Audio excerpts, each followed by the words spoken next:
नमस्कार, आप देख रहे हैं हिंदुस्तान की समस्या और मैं हूं आपके साथ ज्योति कनौजिया। आइए रुक करते हैं खबर की ओर। डॉक्टर एपीजे अब्दुल कलाम एक सच्चे देशभक्त और सामाजिक धार्मिक सद्भाव के प्रतीक थे। वह भारत में वैज्ञानिक और आध्यात्मिक प्रगति चाहते थे। यह विचार राष्ट्रीय उर्दू भाषा विकास परिषद के निदेशक प्रोफेसर शेख अकील अहमद ने भारत के पूर्व राष्ट्रपति और महान वैज्ञानिक डॉक्टर एपीजे अब्दुल कलाम को उनके जन्म के अवसर पर श्रद्धांजलि देते हुए व्यक्त किए। इस अवसर पर शेख अकील ने कहा कि शिक्षा उनके लिए अत्यंत महत्वपूर्ण थी और उन्होंने भारत के सभी वर्गों की शिक्षा पर जोर दिया। इसलिए 15 अक्टूबर को विश्व छात्र दिवस के रूप में भी मनाया जाता है। डॉक्टर एपीजे अब्दुल कलाम ने भारत के युवाओं और विशेषकर छात्रों को संबोधित करते हुए कहा था कि सपने वो नहीं है जो आप सोते समय देखते हैं, बल्कि वह है जो आपको सोने नहीं देते हैं।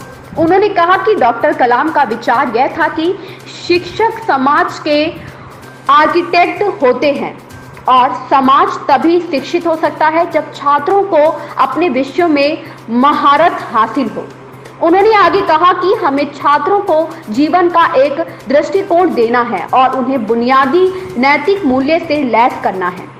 डॉक्टर अकील ने कहा कि डॉक्टर एपीजे अब्दुल कलाम के मूल विचारों को लागू करने और छात्रों को उनके पदचिन्हों पर चलने के लिए प्रोत्साहित करने के लिए राष्ट्रीय उर्दू भाषा विकास परिषद ने पिछले साल की तरह इस साल भी 18 साल तक के छात्र व छात्राओं के लिए निबंध लेखन प्रतियोगिता आयोजित करने का निर्णय लिया, जिसका शीर्षक डॉक्टर एपीजे अब्दुल कलाम के सामाजिक और वैज्ञानिक विचार है।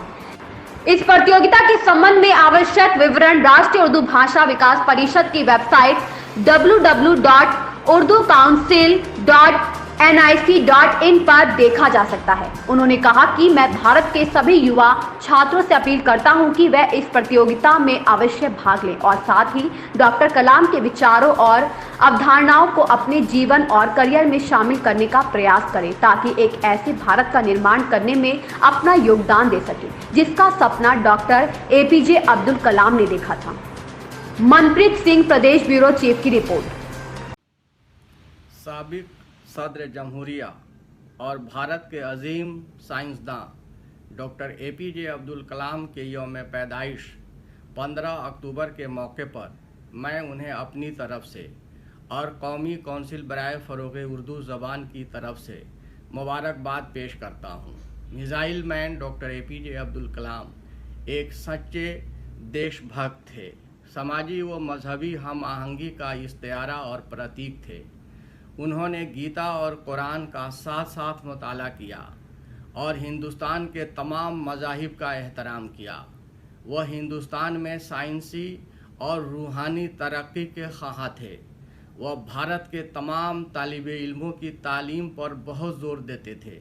इसी वजह से 15 अक्टूबर को वर्ल्ड स्टूडेंट्स डे के तौर पर भी मनाया जाता है। उन्होंने भारत के नौजवानों और ख़ास तौर पर तालिबे इल्मों से अपने खिताब में कहा था कि ख्वाब वो नहीं है जो आप सोते हुए देखते हैं, बल्कि वो है जो आपको सोने नहीं देते।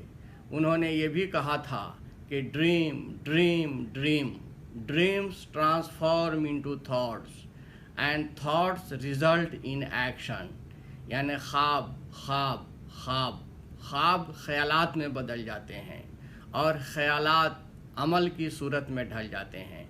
डॉक्टर एपीजे अब्दुल कलाम ने कहा था कि असातिज़ा मुआशरे के मेमार होते हैं और मुआशरा उसी वक्त बन सकता है जब तलबा को उनके मज़ामीन में महारत हासिल हो। उन्होंने मज़ीद कहा था कि हमें तलबा को ज़िंदगी का विज़न फराहम करना है और उन इक़दार की बुनियादी बातें भी शामिल करनी हैं जिन पर तलबा को अमल करना चाहिए।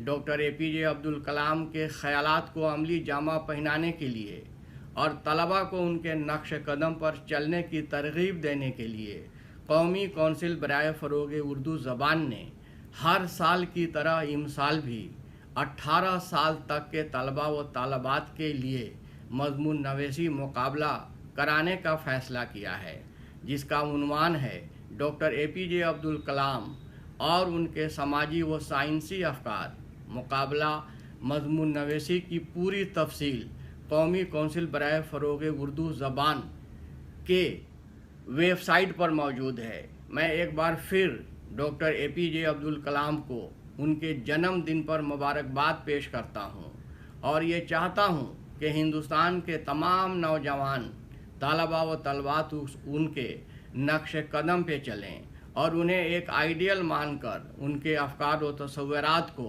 अपनी ज़िंदगी और कैरियर में शामिल करने की कोशिश करें। जय हिंद, जय भारत। इस खबर में बस इतना ही। बने रहें हिंदुस्तान की समस्या के साथ।